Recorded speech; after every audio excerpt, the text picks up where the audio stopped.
What's a sign that somebody wasn't raised right? Lack of personal accountability. They can never admit wrongdoing on their part. It's always someone else's fault. Yes, totally. And it's often because immature parents don't realize they should model this behavior by apologizing to their children when they, parent, do something wrong. When you don't respect your kids, they can become disrespectful dongs. When my oldest was 2-3, I apologized to him about something. I don't remember what now, in public. What I do remember is the awful woman I walked away from who was scolding me about how parents should never give away their power by apologizing to children. Now, teachers and myself always believe my kid. Why? 'Cause he always owns up to stuff and apologizes. You give them a lift and they leave rubbish in your car. I forgot my candies and trash in a carpool 6 years ago and I still remember it. The driver rushed us out because he made a mistake, to be fair, but my freaking brain won't forget it. This kind of stunned me as a driver for Lyft and Uber. I'd never dream of leaving my trash in a cab or someone else's car. Who are the guys who spit out their chewing gum into urinals? I see this all the time at work, and I work in a high-end corporate place. Do they think it dissolves and goes down the pipe? The janitor has to pick that out. I had a guy on the floor in the bathroom at my work then apologize because I was working the shift, not my coworker he hated. People are freaking weird, dude. I worked at a truck stop with 3 bathrooms, a men's, a women's, and a unique single one in the trucker lounge. The stall in the men's was out of service because people don't understand what a reasonable amount of toilet paper is. Guy comes in, truck bathroom is occupied, goes to men's, stall out of service. Do you? A. Wait for the trucker room. B. Just go to the women's, which is also just a single room and isn't used much. C. It in the urinal. Then come out and complain that I should lose my job because the stall is out of order. C. It's always C. How they act as a boss when their employee messes up. Yelling and belittling shouldn't be your first option. This was what made me respect the absolute hell out of my manager. I made a mistake on a job a while back, like a big frick up that cost us a large sum of money. I was fully expecting to get chewed out and you frick up again. You're out the door, because that's how previous managers had treated us. It's no wonder we had a horrific management and employee turnover rate for years. But no, he came over to the car I was working on, looked at what happened, figured out how the mistake was made, and we talked about it for a couple minutes. I was pretty upset about it, because I'm usually not the type of tech who is negligent and makes mistakes. So when I do, it profoundly bothers me. He saw that. He listened to what I said, and he went through the process of getting replacement parts ordered for what I messed up. The next morning he came to me again and said, "You know, I was thinking about you last night after I got home and thinking of what you could do to prevent this mistake from happening again in the future." Gave me a few suggestions for the future, and closed the conversation with a pat on the shoulder and we won't need to have this conversation again. Brother, I trust you. It was the most meaningful conversation I have ever had with a manager. I got the sense that he really wants to see his employees succeed and grow. It gave me confidence in a moment in which I had none left. This is how you be a leader, not a boss. A leader lends a helping hand and treats you like an equal. A boss treats you like a replaceable piece of meat. Best boss I ever had, and like a second father to me. Gave me the golden rule that I use as a boss now. Praise in public, correct, criticize in private. If they make messes in public areas and just wander off, leaving trash in the theater, not flushing, leaving the cart in a parking space, working in a theater, I can tell you a good number of people treat the place as their personal dumping ground. And that's apart from the people who make big messes and just skedaddle. I'm talking people who spill their XXL soda and just walk out. I've had the pleasure of walking into a theater and finding 3 separate pools of vomit.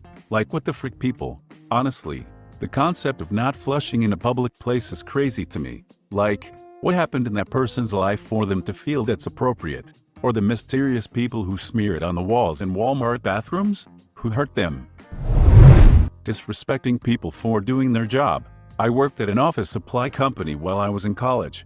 Let's call it paper clips. I had a full-time position, inventory specialist, on top of going to school full-time, and I was going through a bit of a rough patch. During back to school in late September, this little girl comes in escorted by what I can only describe as an alpha Karen.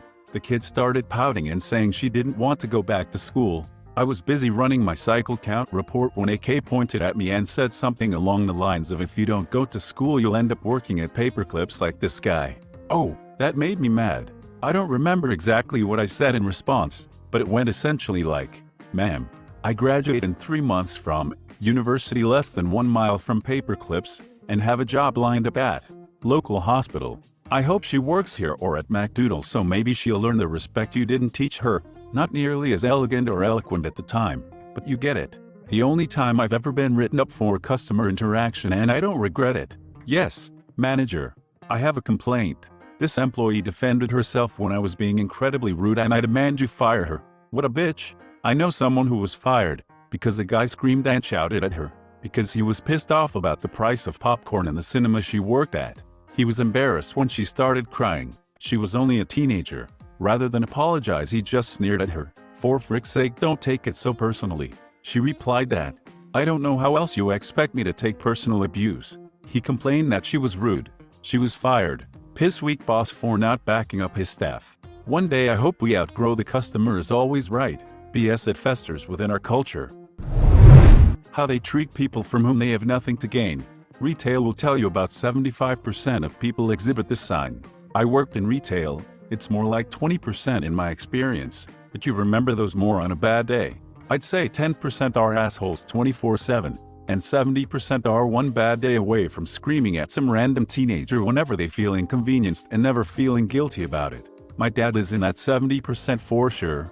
He once yelled at a random guy and told him to tell his wife not to speak to him, because she asked him to calm down after yelling at the pool Chinese woman at Panda Express. I will never go into that building with him.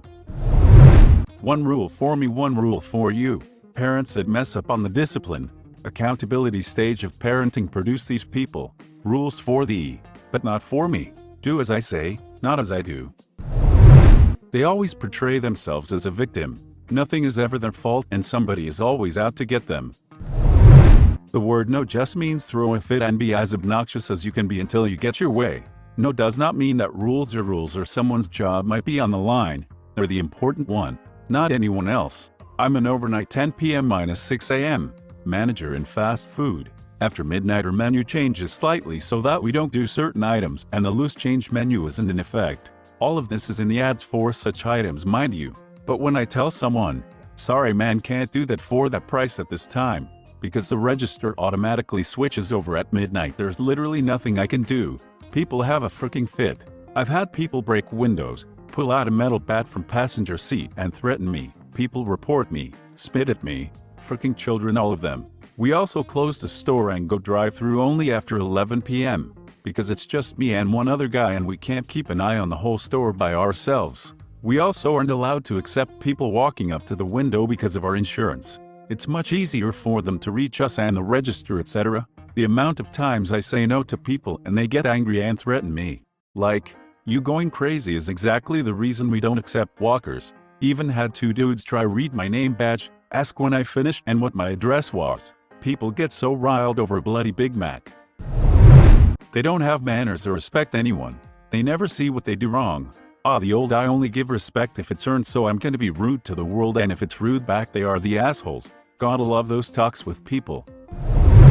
Not respecting personal boundaries. If you're wondering why someone has these sorts of issues, take a look at their parents. Dear God, I used to be friends with a guy who was like this. I made the mistake of talking him through some difficult things and he took that to mean that I wanted him present 24/7. He'd see that I was hanging out with somebody else and then text me bugging me to ditch that person and hang with him instead, because he was sad and lonely. I understand not wanting to be sad and lonely, but you can't make me ditch all my other friendships to fix that. I had a friend who got creepy clingy like that. It got to the point that he followed my Snap Map location to where I was with some friends. They didn't know each other, and demanding I hang out with him instead. Gross. Why not block your location? I've never understood why that feature exists in the first place. I ended up turning it off after that. I don't get why it's there either. How they treat animals and people without power. I remember hearing as a kid about a Native American belief that's really stuck with me. After you die and as you're entering the afterlife, you must cross a bridge. This bridge is filled with every animal you had a personal encounter with in your lifetime, and together as a whole they decide your fate, whether or not you can cross the bridge to heaven. This was the first and only time I've heard of your fate being decided by animals. Great! There's no way those mosquitoes are going to forgive me. It's okay. They are collectively sent to hell by the entire animal kingdom.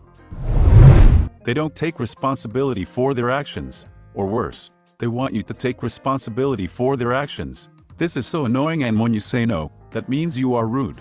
You really don't care about me, do you? Yes. And then comes some emotional temper tantrum, anger, crying, or they start gaslighting.